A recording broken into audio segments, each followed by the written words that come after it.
Hello, everybody. Welcome to another edition of the Mistake-Free Real Estate Podcast and the Rise Up, Live Free podcast, which that means we've got our good friend, Jimmy Vreeland on. Jimmy, how are you, mate? I am great, Mark. How's it going?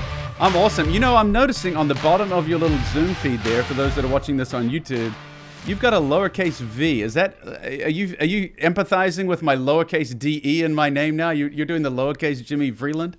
No, I just think that's poor attention to detail on how I sign into Zoom. I love it, mate. Hey, we are giving everybody a recap, as we always do every quarter, because you and I have the benefit, the responsibility, the blessing that we have with all of our friends that we get to meet up every 90 days at the Collective Genius Mastermind event. This event was down in Tampa, Florida, and we had a great time. What are your thoughts? You know what? We're doing this podcast a little later than we usually do.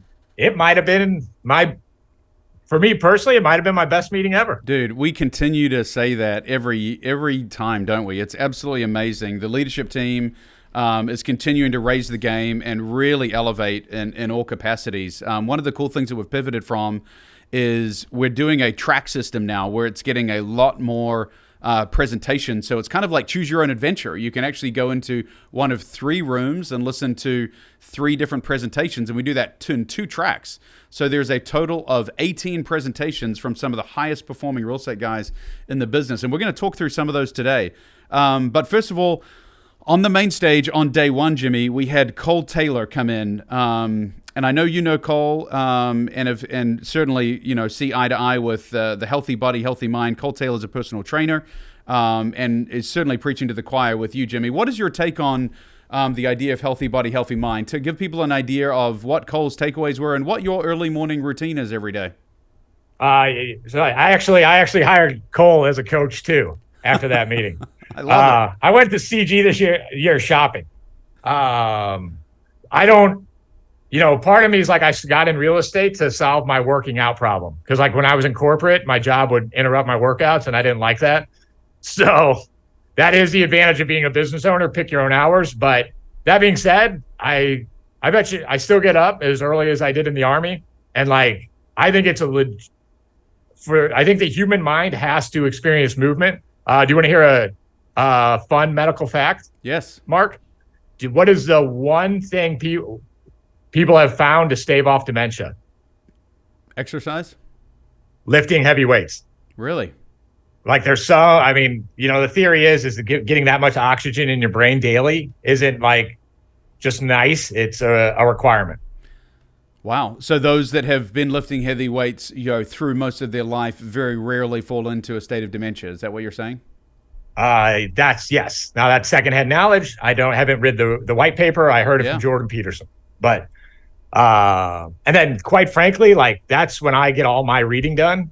That's when I get all, like if you say read a book like Scaling Up, I listened to Scaling Up while I was lifting. So I personally love having an hour and 15 minutes every day to consume content. Heard. It's a great way to start the day. So you hired Cole. Tell me a little bit about that experience. How long have you been going now? And for those that would be interested, because Cole Taylor is really a health and performance coach for high-level CEOs, right? People that are, would be quote unquote too busy, but it's a way that high functioning CEOs or business owners, or even those that are out there in the professional workspace, can be held accountable. Because I know that accountability is a word that we love in our business. It's one of our core values. But in that workout space, sometimes when you reach that level of being a CEO, there are times when there are very few people to hold you accountable, and Cole has a platform by which to do that. Tell me a little bit about what that looks like. So it's just weekly check-ins, and I was the trainer I was working with. I've been doing it for like 2 years, so I was just kind of getting stagnant and bored with the workouts and whatnot. So I played a lot of basketball with Cole at CG. We got along well, so I was just like, hey, why don't you make up a new game for me to play and let's do this. And then they do a bunch of blood testing and gut testing. And I did want to get all that testing done as well. Awesome. Love it. Yeah. One of the big things on day 1 also, we talked a lot about AI. Artificial intelligence is sweeping through, obviously with ChatGPT kind of taking most of the public craze right now.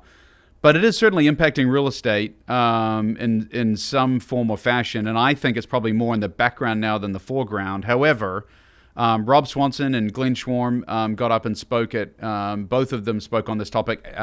Rob from kind of a high level, 30-foot view of what he saw as the future of AI, and then Glenn at a very, a level that was way more in the weeds of how he was actually using it in his day-to-day business. What are your thoughts on AI in general, Jimmy, and how it's impacting real estate? I think it's kind of cool, but I like you. There's a reason I don't have solar panels on my house right now. Do you want to know what that is? The expense is too high to justify the means? I still think solar panels, we're still dealing with MySpace solar panels. I haven't seen Facebook or Instagram solar panels. Yeah. So do I think it's cool? Do I think it's awesome? Would I love to put solar panels on all our rentals and just be like sucking in the sun's energy? I would, but I think we're in MySpace, and I'm kind of sitting back with AI watching. I think it's cool. I think it's fun. Like I made it like a daily discipline to talk to ChatGPT every day just to familiarize myself with it. But I'm still like sitting back. Yeah. I'm waiting for Facebook. Yeah, I think you and I both fall into that category. We are not early adopters. We don't go stand in line for the brand new iPhone when it comes out, or the new AI technology. We're out there pounding away, and until it really sweeps through the space, I would argue that auction.com was an example of that. They came out, and the first version of auction.com, which kind of transformed and challenged my business, was a joke. However, over time, they got better and better and better at curating all the data and then giving everybody an idea of what was coming through the pipeline from a foreclosure auction perspective. Similarly, Zillow, when it first came out, was a joke. Everyone was laughing like, oh, the valuations are so far off. Well, you know what, Jimmy? Now it's pretty darn good. Right. I mean, there aren't many times that you can go. I mean, there's random examples, but for the most part, because they rely on data, the more data you can feed the engine, the better they're going to get. And they're getting pretty darn good at valuing a home. So I think AI is going to be that same thing where we continue to get better and better. And I'm sure it will influence the real estate space. But to your point, I'm kind of more of a wait and see guy right now. However, when I have a podcast guest, I guess you being the exception because you and I are more conversational. But when I do have a podcast guest that's well known, a lot of times I'll go to ChatGPT and I'll say, hey, I have Matthew Pollard coming on the show, who's the scaling up, the growth guy. What are some thought-provoking questions I could ask him on the show? And boom, it just rattles off, a script of 5 or 6 questions. And I'm like, I want more. And then it just gives you 5 more questions. I mean, it's amazing how thought-provoking it can be in some aspects. I mean, it's super cool, super awesome. I just haven't seen the spot to really dive into it yet. Got it. Well, Jimmy, I got some stage time. Did you hear? I did. I enjoyed the presentation. You were there in the room? Yeah. How about that? Yeah, it's not often I actually get stage time at CG anymore. Being on the leadership team, we're normally looking for others. But it was an interesting time. I was actually able to, I was challenged with the responsibility of trying to find someone who had construction dialed in and had good forms and processes to hold contractors accountable. And when I was calling around all the guys in the group, I suddenly realized that there were 2 revelations I had, Jimmy. The first one was that not many people are fixing and flipping anymore. Most everyone's pivoted to wholesale novation model inside the group. And then secondarily, those that were kind of, should I say, winging it? Or just had a couple of really good general contractors that they knew what they did. So I'd say, hey, just go rinse, repeat. They had not had anyone that had kind of scaled it the way that we did. And so when I went back to Jason, I'm like, hey, I don't want to, brag here or come across as trying to steal the limelight, but I can give a much better presentation and drive the value better than anybody in the room. So I feel like I should be the one standing up on stage. And so I presented to him and he said, dude, no brainer, go ahead and do it. So yeah, I was able to, give everyone a lot of really valuable content. In fact, I should just pull up real briefly. Some of the things that we talked about on stage were how to win with contractors. We gave out a contractor-specific website, on how, on to set expectations. There was a renovations and guidebook with instruction manual. There was a contractor agreement form, a general contractor expectations form. vendor SOPs, different SKUs that we use for every single job site expectations. Well, it was just a book. Know you, and I know that book is great, and I know you have a great SKU. Do you want to know how? How do you know that? I copied it verbatim about 2 years ago. So if I come to St. Louis, we're going to see some SPD resembling houses over there? It would look shockingly familiar to you. I love it. Well, hey, anyway, and I was glad to drive value. And I actually wasn't the only person from SPD presenting. Did you hear? Oh, yeah. They let CJ talk. Oh, Mr. Chris Johns. Yeah, I actually haven't watched the presentation yet. I want to go back and watch it. I heard that I was the butt of a few jokes, which I'm quite comfortable with. He and I are very dear friends as well as colleagues. But yeah, he talked about the CEO-COO relationship, and a lot of people are at that point of hiring an integrator into their business. And Chris went into depth talking about the rocket fuel that happens when you get the right two people on board, about letting a visionary go off and do their thing and freeing them up from getting into the weeds, as well as the accountability that you need from the integrator seat to make sure that people are following through and doing the things that the visionary and integrator are implementing. It's something that I think Jason Medley asked a very pointed question at the end of his presentation. They said, Chris, this is all great, really appreciate it, but just so we set the tone for the room, when you came in and began working with Marck, at what time, how much time elapsed before you felt comfortable that Marck would leave the business and that with you running it alone, that the business would continue to grow? What do you think his answer was? What do I think his answer is now, or what was it when he first showed up? Give me both. But what was his answer to Jason when Jason asked him that question just a month ago? Right now, he probably says 3 years. I'm sure when he showed up, he probably said 9 months to a year. Yeah. Yeah, he probably thought it would be a year. And his answer was 3 years. I would give him far more credit. I think in 2 years, it was certainly at the point where he knew the business intimately and obviously could run it without me. But yeah, I think the point Chris was making was, it takes such a long time for an integrator to come into anybody's business and learn it and understand it and be able to feel comfortable, running it the way that the visionary and integrator have done.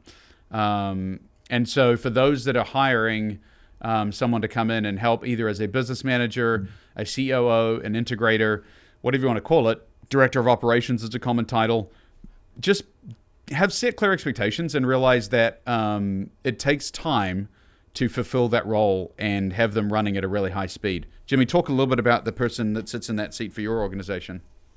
So we don't have a CEO or integrator. We have what we call a coordination of action officer. And so it's like a director of ops, right?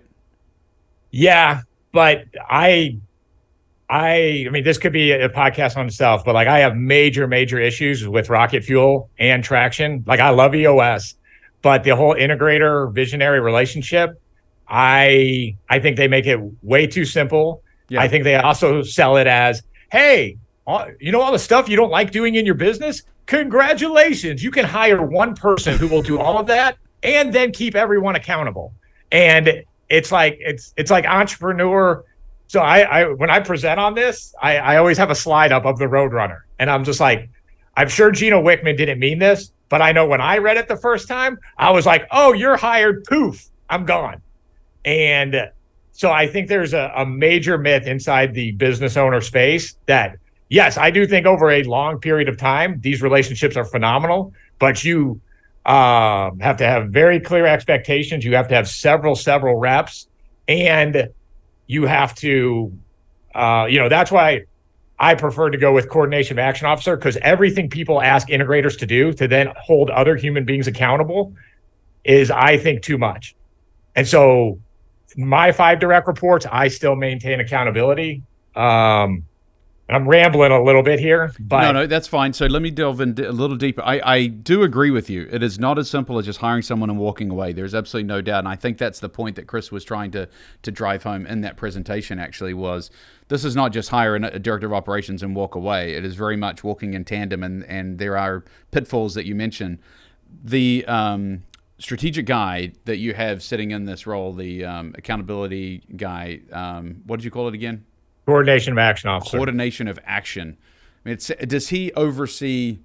Does he basically look at everyone in every seat to make sure that they are coordinating their action?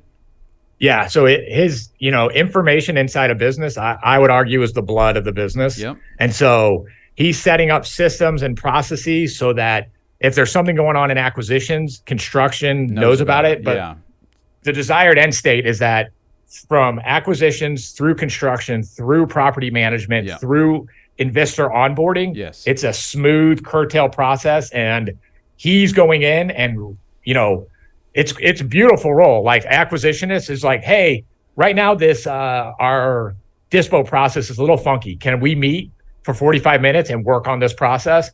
And then he comes in as a friend and a coach rather than a direct report to then work through processes. And so he becomes a coordinator of a conduit of communication.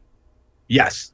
Yeah, and that is done. Sure that everyone talks to each other and has the processes and tech, right? I mean, that's where, not AI, but certainly like bolt-ons and add-ons inside either Salesforce or Podio, whatever you're using, that they have that they talk to each other and you guys use Slack, so everyone is kind of watching what projects people are working on, and that if you drop a ball once, hey, no problem, let's learn, but let's put processes in place to make sure that doesn't happen again, kind of thing. He would be the guy that is following through on that.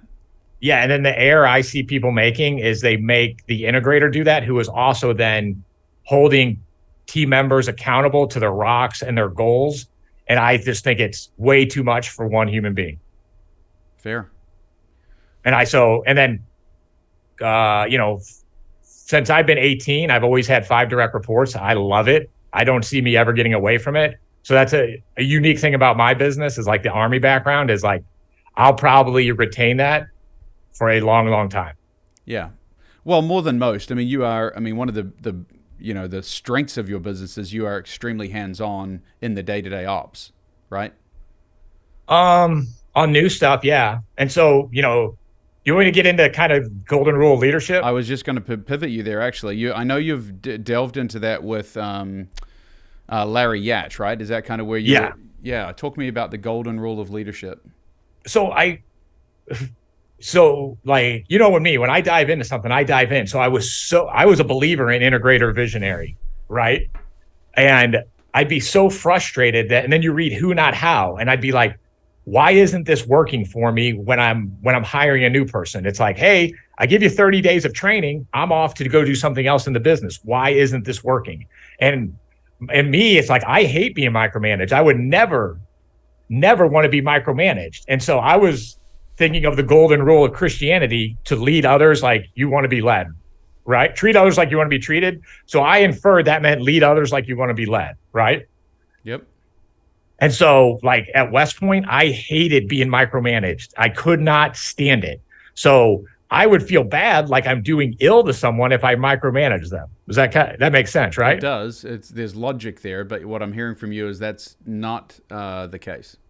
Yeah, the golden rule of leadership is that you lead people based on their functionality and competence.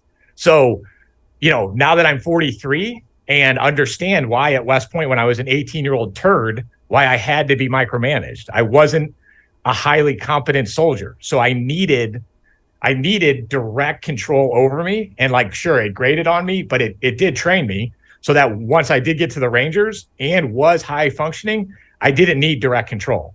I needed more a center control. I needed leaders to set up a space where then I could perform. Mm-hmm. And so with high functioning teams, that's where high functioning teams, the leader's job is to set up a winnable game and keep score, right? That's where you read 1 minute manager, you do all that type of stuff. Yep, 40X. But for a new team member and then you are going to, on any organization, you're going to have high functioning individuals and not as high functioning individuals. Just that's that's the hardware they were met with. And that doesn't mean that every organization is going to have some performers that didn't get like a 36 on their ACT, right? Yep. So on a lower performing team or a newly trained team, you need more direct leadership control. So how do you coach that through your team then to manage? Do you think others on your team, do do you coach this golden rule of leadership, and your team understands the difference and why some people are getting more attention than others? Yeah, and it's not a punishment. Like, for example, Bobby, our head of wholesaling, we weren't performing as a team the way we would like. And Bobby leans towards me. He was an Army football player too. He hates micromanaging, hates all that stuff. He's like just like me. And like, but once he saw a golden rule of leadership, I'm like, Bobby, you got to jump in. You got to dig in here and solve this. And like, I'll be here to support you. If you need me to help jump in with you, I'm there. And then now his team is functioning. So he's stepped back a little. Mm-hmm. And so it's like a dance where it's always contracting, expanding. But like, once I feel like I have a highly functioning team, what's fun for me owning a business is like, I'm going to go build something else. Let's go do it. Right. And then I exert direct control on that while it's getting built. So along those lines, pivot. What are you working on right now? What's new in your business? Wholesaling is like, wholesaling was crushing. So I every lesson I learned on lead follow-up from wholesaling, I now am moving to lead follow-up with investors. So like in the education space, like everything we've learned about follow-up, I'm like, oh my God, if I can apply this to the education business, yep. It's like we'll provide such a better product. Yeah. Interesting. So, and that's what I love that. Don't you love that about business? Like one facet of your business teaches you something that allows you to improve another facet. Yeah, it's funny. I think you and I have similar businesses where, there's almost four. You really run four different businesses, right? You've got a wholesale company, you've got a fix and flip or rehab, you've got property management, and you've got an education business. These four big businesses all in one. But as you focus on one, you learn something, and then you're like, oh, boom, I see, your strengths over here become your weaknesses over here when you realize that they are not performing at the same. So you're just constantly bouncing around this quadrant of businesses in a circle that you're kind of going from one to another. Is at least that's how I kind of feel sometimes, is you're always just jumping to get better and better and better. And it's like, I don't love the whole like, hey, I'm going to step away from my business. I love the whole, I'm going to step away to create more value somewhere, build somewhere else. Like it's such a fun game. Like I feel truly grateful that I get to play that game. Can I tell you a new game that I've been playing lately? Let's hear it. It's the new construction game, Jimmy. One of the things that I struggled with is when we tried to scale our remodeling operation. Let's say that, for example, there's 100 decisions you got to make for every remodel. Now, a lot of them you can try and systemize and put in like a rehab standards manual and that kind of thing so that everyone knows what they're going to do and what light fixtures, and you can try and iron them all out.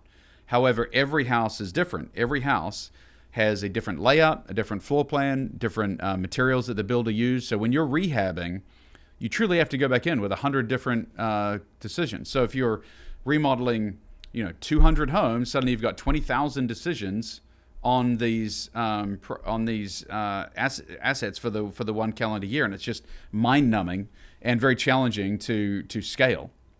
However, what I've been working on lately is new construction. If I could go solve a builder's problem, do you remember back in 2006, 7, and 8, Jimmy, who were the ones that got crushed in 2008 and 9?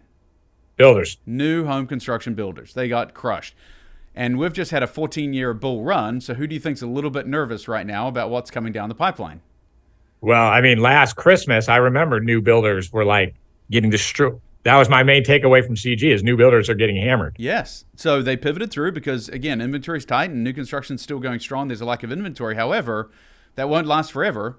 And when interest rates drop or when when interest rates drop and people start moving again, there's going to be a big flood of the I call it new and used, but existing home sales rather than new construction sales will be the thing that picks up most, and new construction will definitely drop. So there's certainly fear in the market, or at least caution with new construction builders. One of the ways that we have been able to drive extreme value to new builders is by coming in and working with them inside their subdivision, saying, hey, in most subdivisions, Jimmy, you've got like big subdivisions with like 300 or 400 houses. You've got an area of multifamily that normally borders the exterior of the subdivision itself. So whether it be backing up to commercial or backing up to a road or whatever the case may be, you've normally got some multifamily when you first come in, and then the single families, back on the backside of the lot. We have been working with builders to take down all of the multifamily and then sell them to our investors. It seems to be a win-win where we go in, and the builders' struggle is they don't want to build the multifamily because who are they going to sell to? They, big risk there if they don't have a hedge fund lined up ready to buy, or they don't know who, they have to sell them off all individually. What if it's going to compete with their new home sales? They don't want someone to come in and say, do I want to buy this $280,000 row home townhouse or a $350,000 single family home? But as a rental product, we can get those things rented all day long because the rental market's so strong, and there's a strong demand for investor demand on the back end. And so it's been a good fit for us to go in there and build this new construction model. So now my new thing that I've been working on is to go and meet with builders and new home constructors that are able to build duplexes and fourplexes. Again, I still haven't been able to make new construction single family. Just doesn't pencil in my mind, Jimmy. It's right. Really, really hard. But with duplexes and fourplexes, the cash flow is strong, the yield is great, and them obviously interest rates are a discussion, but we're pivoting through that time period as well. But so yeah, that's what we've been working on, and it's kind of an exciting time at SBD where we can drive some really strong product through the pipeline. Mark, I think it's absolutely genius. But I think for my audience, the most valuable thing of what you said there is cool. The new construction seems very intriguing, but you led with one thing: drive value to the investor, drive value to the builder, drive value to the resident. And it's no matter what's going on in the market, I think if you wake up every day and that's your lead thought, that you're going to find something. Yeah. No, I mean, you drive value to the banker. It's because the banker's nervous that the guy's going to build it and no one will sell it. We can obviously get it, pre-sold. We're selling it up front, putting down EMD. The builder's not having to take any risk. They're just building an asset, and that's all a builder wants to do. The resident's getting new construction. They love it. And the owner is getting a professionally managed new construction asset on the back end, which, certainly fits into our model of turnkey. Strong stuff. And then it should. And then all the reps that you and Chris have gone through in the past 2 years, it's really not that hard for you guys to just block this onto your offering. It's just a natural thing. I mean, the other thing that's a challenge for us is right now, as I think you would attest, the retail market is so strong that it's hard for us to deliver remodeled homes to an end user investor because the retail buyer is willing to pay way more. They're paying, if we would rent something out for $1,250 a month and we might sell it for $150,000. Well, that same house for $150,000, we're selling for $180 on the MLS. So even after you pay a real estate commission, you're making way more money. Why would we ever sell it to an investor and hold it as a rental property long term? So again, there's ebbs and flows in every market. I'm not saying that forever we won't be able to deliver turnkey single family homes, but right now the retail market is so strong in Kansas City. Is that what you're seeing in St. Louis as well? Yeah, I mean, wholesaling, retail wise, it's crazy. The retail buyer, because you're always watching the market, and the retail buyer has said, I do not care about the interest rate. Yeah. There's a lack of inventory. They have to buy something. They got to live somewhere. Right. And so, what I'm advising investors is look, these single family houses, they're the greatest wealth producer, no matter what. And you're not buying the house, you're buying the fixed rate loan. Everything else can be done with it. But now it's where the issue is, hey, can I mix that fixed rate loan with a house? And you've come up with creative solutions. I've come up with creative solutions. It's very interesting. Jimmy, you mentioned interest rates, so let's jump in there. It seems to be still a little bit of a hot topic. I know the Fed just gave it another little nudge yesterday, but what is your take on interest rate? Do you feel or do your investors, are they paying attention? Do you see them caring about what the interest rates are right now? Are they still buying?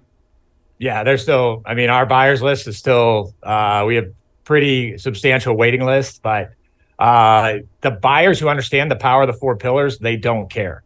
Because to go with your new construction thing, I do think that the wall or the door that's opening right now is to get into a little nicer asset class. So if you can, you're not really out competing a retail buyer, but if a retail buyer doesn't snag up a deal, because like I've been selling a lot more A and B property, and then, whatever you want to call new construction, A triple plus. Yeah. This, if it wasn't for the interest rate rising, I don't think you'd be selling A triple plus assets. Right. So you talk about the 4 pillars. I want to deviate there for a minute and reference them, because I just want to make sure everyone understands the 4 pillars in real estate: cash flow, appreciation, properties go up over time, depreciation, which I want to talk about here, and then leverage, the ability to scale. We have investors right now that are, moving into one side of a 4-plex and renting out the other 3. They're putting only 7% down and leveraging the remaining $700,000 on a $780,000 purchase price. And, right. It's house hacking at an awesome level on a 4-plex. But Jimmy, I want to do some math with you real quick, because you talked about cash flow. One of the ways that depreciation helps cash flow, I want to talk through. Let's say that there's this 4-plex. We're selling these 4-plexes in Independence for $780,000. Let's forget about cost segregation for a minute and just say that they're just going to do a straight line depreciation of 27 and a half years. So if you take 780,000 and divide it by 27 and a half years, I'm going to do mental math, but it's give or take somewhere in the $24,000 to $25,000 a year for 27 years. So $25,000, if you're in a 33% tax bracket, is roughly $8,000, $8,000 to $9,000 that you would take as depreciation, that you would take as a tax savings. You take a $25,000 depreciation, $8,000 to $9,000 in tax savings every year that you no longer pay the government, which is cash in your pocket. That is cash flow. It's a real number that you can get every year, because even those people that are not full-time real estate agents can take up to a $25,000 write-off on their taxes from the depreciation. So if they come in and buy one 4-plex for $780, not only is that asset going to go up in value, they're going to get some cash flow from it, but they're also going to save $8,000 a year. That's a real number. Well, that cash flow is tax-free. So it's the only place where you will get tax-free income. Yep. And so, but does that make sense what I'm saying? It's like this has provided an opportunity to get into some nicer assets, because when the hedge funds were swooping up everything, you were competing with retail buyers and you were competing against hedge funds, and like nobody was getting those deals. Yeah. And that's the buying opportunity. And then cash flow at the end of the day, your rental's cash flow, right, Mark? Mm-hmm. My rental's cash flow. How often do you spend that money?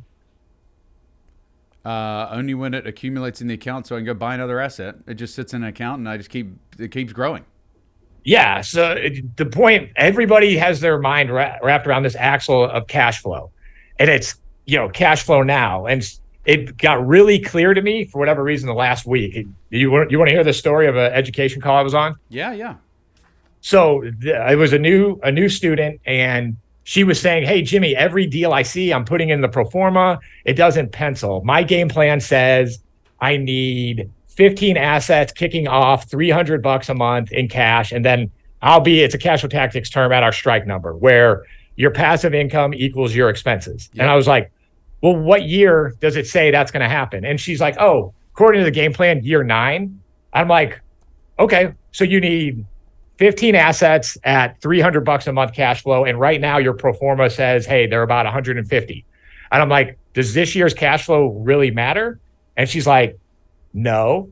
I was like, I would look at the pro forma of what the pro forma says will be due in year 9. I would probably cut it by 25% to give yourself a little bit of wiggle room. But as long as the asset is going to get you to where you need to be, at the time that you want to hit your strike number, that's a green light to me. And over those next 9 years, why that's building, the tenant's paying down the mortgage, you're getting the tax benefits, and the house is appreciating. So you show up in year 9 where your cash flow does equal your expenses, plus your balance sheet has grown now.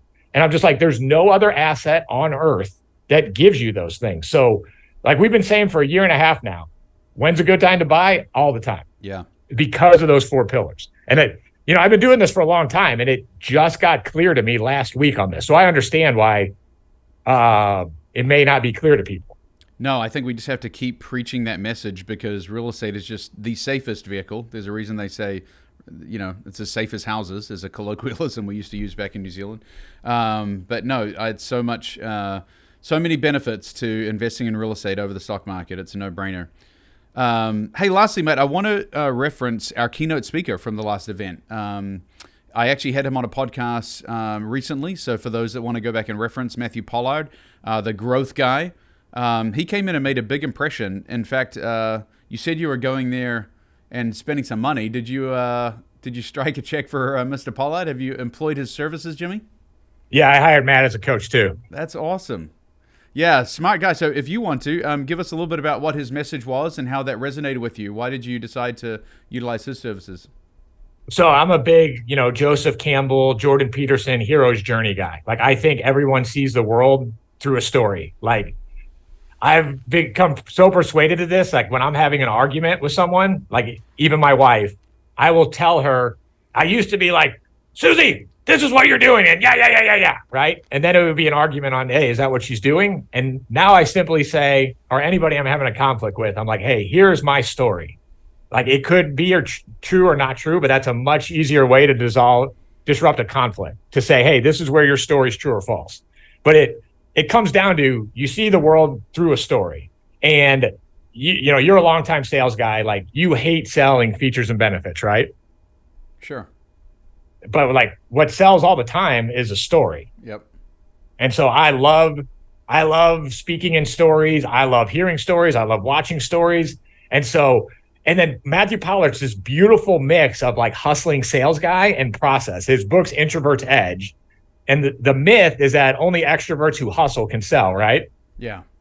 And I will tell you from personal experience, we are garbage at process. And so every day is a new adventure, which if you're a high energy person like me, that's kind of fun. But then by not having a sales process, it has limited me throughout my life. And it's caused me to work probably twice as hard. So he takes a sales story and turns it into a sales process that everybody can use. It's beautiful. Yeah, Story Brand influenced our organization. And although Matthews is a different spin on it, the idea resonates still that people, think about all of the wisdom that's been passed down from generation to generation. I mean, heck, going back to Jesus, he told stories. He didn't preach, right? I mean, he was just telling stories all the time. How they told, children grew up with story times at bedtime. That's how people remember the most. I think as we get into the living room, or as we, whether you're selling, you're trying to work with someone who's selling their house to us and convince them that we're a good avenue for them to buy their house and solve their housing problem, or whether you're trying to, convince or persuade or help, whichever way you want to decide, an investor that's debating, should I invest in the stock market or in real estate? Stories help, resonating with, someone who's gone through what they're going through, the stories that people can relate to, I think would only help along the way. And what Matthew did really well, to your point, was he really focused on the story, but then he absolutely implemented processes on the back end to make sure that it wasn't just a story, it was way that the actual sales process worked. Because Introvert's Edge is a strange title for a book, because you got 50% introverts and 50% extroverts in this world. So you'd think that that's only appealing to 50%. He said, no. I'm trying to appeal to the extroverts that think they know everything and can just go in and wing it. You actually need the introvert's edge, which is the back end sales, right? You're smiling, but it's true. And then the introverts are saying, hey, I want to highlight, you can go win at sales because the strength of your operation is the back end admin. And if you just craft these stories, you're going to be just as good. Yeah, I'm smiling because I'd say you'd probably agree with me on this. Like, deep down, we're kind of like a little cocky, right? Sure. And it's like, sure, throw me in the living room. I don't need to prepare. I don't need to do anything. I'll just knock it out. And like, that wouldn't be tolerated in the military. Like, because I could get away with it, I tolerated it out of myself. And like, it was worse for my organization, worse for my team, worse for me. And it's just like, if you do this simple, fun discipline, you're creating more value. Well, I'm excited to see how that goes for you. I know Matthew was a great ad. He got a lot of business out of the CG room. I've heard of multiple people that have said they've already signed up with him. So always great to have a keynote come in and drive value to the room. Thrilled that you were able to connect with him. Super nice guy. And I won't hold the fact that he's an Australian, against. Yeah, I mean, you've been crushing on keynotes lately. Thank you. It's a passion. We love it. We're lining up a goodie in the hopes of getting one for. We're actually going to go without one for Q3, and we've actually got one that may backdoor and come in. And actually in Q4, we've got Barry Habib, who I am so excited for. Jimmy, you know that economic forecasting, there is no crystal ball, right? Well, we decided to go get the guy that's won 3 Crystal Ball Awards from the Economists Association for forecasting accurately and predicting what's coming down the pipeline. So the mortgage industry gives out these awards every year to people that had to literally be like spot on, like within 0.1% of exactly where they thought things were going to be. He's won it 3 times. It's kind of a lofty title in the mortgage space. And he's just a guy who understands how mortgage interest rates move and shake. I think he will give us a really good understanding of what's coming through the pipeline for 2024. And he's going to join us in December back in Tampa. Yeah. And his off your recommendation, I started following his Instagram, and his Instagram's great. Strong. Yeah, but he comes off as, like, if you just look at him, you're like, oh, look at that cocky guy. But he's not at all. Like, he's the nicest guy, but the way he's kind of got looks like a New Yorker with the gold chains and the Ray-Bans and everything. You're like, who's this guy? But super nice guy. I've been consuming a lot of his content, a lot of his podcasts, and he's a humble, hungry, smart guy. One of those ideal team players, as Patrick Lencioni would call it. Well, you got to, it's social media. You got to pump out your chest on social media just to get somebody to stop scrolling. I hear you. Well, hey, mate, any parting comments before we sign off? This has been a pretty good recap. Any other takeaways from Collective Genius? No, I'm glad we did this, and I reminded myself of some of my takeaways. Yeah, exactly. No, it's a good refresher for us as well. Well, hey, look, we will mutually apologize. Jimmy and I are probably 2 weeks late in getting this out the door, but we will hurriedly push this out to our audiences. We hope you enjoyed our recap of the Q2 2023 Collective Genius. We will be sure. When is our next meeting, Jimmy? September, right? Yeah. What is it? Third week of September. Third week of September. So we'll commit to try and get something on the calendar for the last week of September so we can roll out something first week of October to our audiences. But for those that watched on YouTube, thanks. Remember to like, subscribe, hit the thumbs up, notification bell, all of that. We love to get your to drive value. I mean, Jimmy and I mentioned it a couple of times on this episode. The reason that we do this is so we can pump up and give you guys all the value that we continue to be blessed by getting from our circle of influence. So thank you for listening. And we look forward to getting with you guys on another show. Jimmy, thanks again.